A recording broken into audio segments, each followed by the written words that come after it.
ಎಲ್ಲರಿಗೂ ನಮಸ್ಕಾರ. ಸ್ವಾತಂತ್ರ್ಯವೀರ ಸಾವರ್ಕರರ ಸಂಪರ್ಕಕ್ಕೆ ಬಂದಂಥ ಮತ್ತೊಬ್ಬ ಯುವಕ, ರಾಷ್ಟ್ರಭಕ್ತನಾಗಿ ಬದಲಾವಣೆಯಾದಂತಹ ಮತ್ತೊಂದು ಘಟನೆ ನಿಮ್ಮ ಮುಂದೆ. ಸಾವರ್ಕರ್ ಇಂಗ್ಲೆಂಡಿಗೆ ಹಡಗಿನಲ್ಲಿ ಪ್ರಯಾಣ ಮಾಡ್ತಾ ಇದ್ರು. ಆ ಪ್ರಯಾಣದಲ್ಲಿ ಹರನಾಮಸಿಂಹನ ಭೇಟಿಯಾಗಿತ್ತು. ಅದೇ ಹಡಗಿನಲ್ಲಿ ಮತ್ತೊಬ್ಬ ಪಂಜಾಬಿ ವ್ಯಾಪಾರಿಯೂ ಇದ್ದ.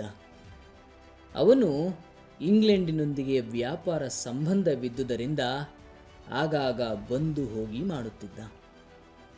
ಇಂಗ್ಲಿಷರ ಅನುಕರಣೆ ಮಾಡುವುದು ಅಂದರೆ ಅವನ ಪಾಲಿಗೆ ಇಲ್ಲಿಲ್ಲದ ಸಂತೋಷ. ಅದೇ ಪರಮಭಾಗ್ಯ ಅನ್ನುವುದು ಅವನ ನಂಬಿಕೆಯಾಗಿತ್ತು. ಸಾವರ್ಕರ್ರಂತೆ ಪಂಚೆ ಉಡುವುದು ಅವನ ಪಾಲಿಗೆ ಅಸಹ್ಯ. ಅದೊಮ್ಮೆ ಅಚಾನಕ್ಕಾಗಿ ಆ ಪಂಜಾಬಿ ವ್ಯಾಪಾರಿ ಸಾವರ್ಕರರ ಕೈಗೆ ಸಿಕ್ಕಿಬಿದ್ದ. ಸಾವರ್ಕರ್ ಅವನ ಗೆಳೆತನ ಸಂಪಾದಿಸಿದ್ರು. ಇಂಗ್ಲೆಂಡಿನಲ್ಲಿರುವಷ್ಟು ಕಾಲ ಅಗತ್ಯವಾಗಿ ಬೇಕಿದ್ದ ಆಂಗ್ಲ ಶಿಷ್ಟಾಚಾರವನ್ನು ಅವನಿಂದ ಕಲಿತುಕೊಂಡರು.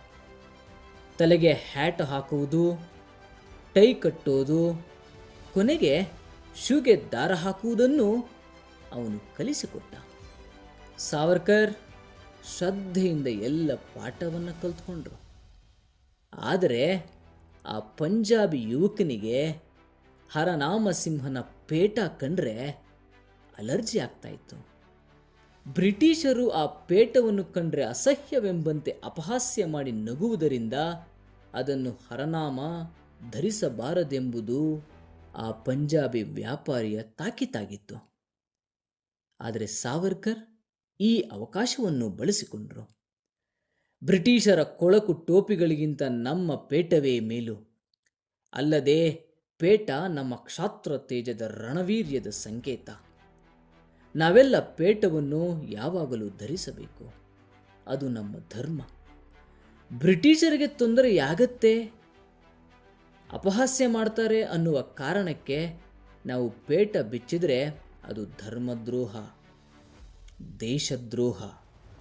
ಅವರು ಅಪಹಾಸ್ಯ ಮಾಡುವುದೇ ನಿಜವಾದರೆ ನಾವೆಲ್ಲ ಪೇಟ ಧರಿಸೋಣ, ಎದೆ ಎತ್ತಿ ಓಡಾಡೋಣ, ನಮ್ಮ ತನವನ್ನು ಅವರ ಮುಂದೆ ಬಿಚ್ಚಿಡೋಣ ಎಂದು ಭಾಷಣ ಬಿಗಿದರು.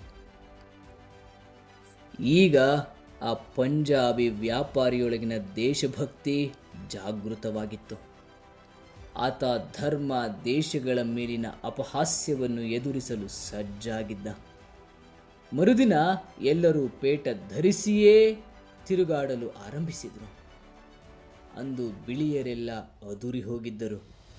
ಅಪಹಾಸ್ಯ ಮಾಡುವ ಧೈರ್ಯ ಯಾರಿಗೂ ಇರಲಿಲ್ಲ. ಸಾವರ್ಕರ್ ಎದುರಿಗಿರುವವರಲ್ಲಿ ಹೋರಾಟದ ಕೆಚ್ಚು ಬೆಳೆಸುವಲ್ಲಿ ಸಿದ್ಧಹಸ್ತರು. ಈ ಘಟನೆಯಿಂದಾಗಿ ಅದು ಮತ್ತಷ್ಟು ಪ್ರಖರಗೊಂಡಿತು. ಆಂಗ್ಲತ್ವದ ಪೂಜಕನಾಗಿದ್ದ ಆ ವ್ಯಾಪಾರಿ ಸಾವರ್ಕರರ ಸಂಪರ್ಕ ಮಾತ್ರದಿಂದಾಗಿ ಬ್ರಿಟಿಷ್ ಶಾಸನದ ವಿರುದ್ಧ ಹೋರಾಡುವ ಸಾಹಸ ಮೈಗೂಡಿಸಿಕೊಂಡ. ಅವನ ಅಂತಃಶಕ್ತಿ ಹೊರಬಂದಿತ್ತು. ಅದಕ್ಕೆ ಸೂಕ್ತ ಮಾರ್ಗವೂ ದೊರಕಿತ್ತು. ಸಾಹಸಿ ನಾಯಕನೂ ಕೂಡ ದೊರಕಿದ್ದ. ಮುಂದೆ ಇದೇ ಪಂಜಾಬಿ ವ್ಯಾಪಾರಿ ಸಾವರ್ಕರರು ಕೇಳಿದಾಗಲೆಲ್ಲ ಪುಸ್ತಕ ಮುದ್ರಣಕ್ಕೆ ಹಣ ಕೊಟ್ಟ. ತನ್ನ ವ್ಯಾಪಾರಿ ಸರಕು ಸರಂಜಾಮುಗಳ ನಡುವೆ ಪಿಸ್ತೂಲುಗಳನ್ನಿಟ್ಟು ಭಾರತಕ್ಕೆ ರವಾನಿಸತೊಡಗಿದ. ಇವೆಲ್ಲಕ್ಕೂ ಮುನ್ನ ಅವನು ಹಡಗಿನಲ್ಲಿಯೇ ಅಭಿನವ ಭಾರತದ ಸದಸ್ಯನಾದ.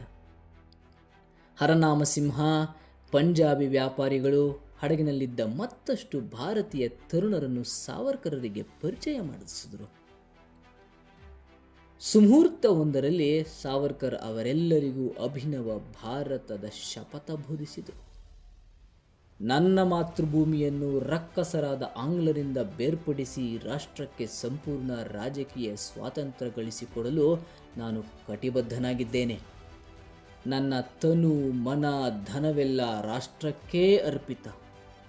ನಾನು ಅಭಿನವ ಭಾರತದ ಸದಸ್ಯನಾಗುತ್ತೇನೆ.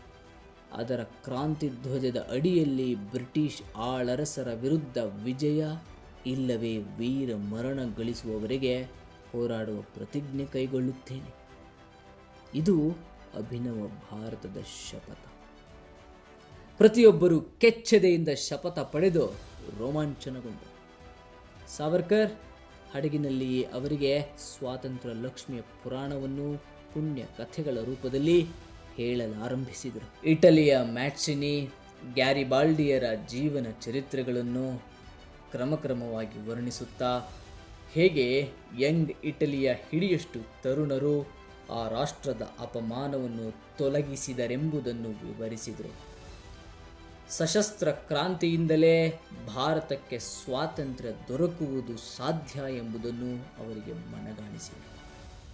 ಹೀಗೆ ವೀರ ಸಾವರ್ಕರ್ ತಮ್ಮ ಸಂಪರ್ಕಕ್ಕೆ ಬಂದವರನ್ನೆಲ್ಲರನ್ನೂ ಅಪ್ರತಿಮ ದೇಶಭಕ್ತರಾಗಿ, ರಾಷ್ಟ್ರಭಕ್ತರಾಗಿ ಪರಿವರ್ತನೆ ಮಾಡುತ್ತಿದ್ದರು.